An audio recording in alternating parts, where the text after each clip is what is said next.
In this video, I'm going to show you how to use the Claude Sonnet 4 to analyze an image containing some data or some charts.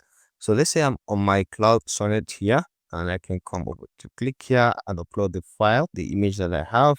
It's here, so you can see it. Basically, it's a bar chart. You can see it over here. I can just bring it in and I can ask my question directly. It's a bar chart and a table at the top. Can you explain this image? Okay, what is it and what can we depict from this? So let's hit on enter and let's give it some seconds to see.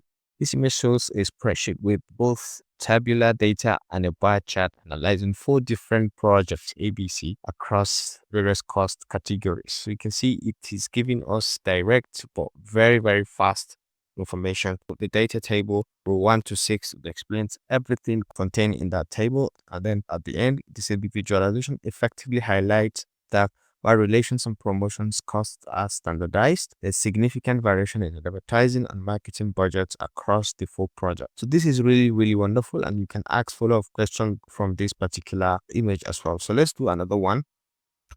Let's say this image is a flow chart. Okay, can you explain this? And then we'll give you this flow chart and let's see quickly how it is going to scan through it. And you can see the diagram. It does create a systematic approach to project management planning that flows through 4 distinct layers. Layer 1, the methods, layer 2, layer 3, layer 4. You can see the speed in which it quickly depict and analyze everything. So you can go ahead and bring in your images and have this AI tool analyze it for you completely for your own digestion. If you found this helpful, please leave a like.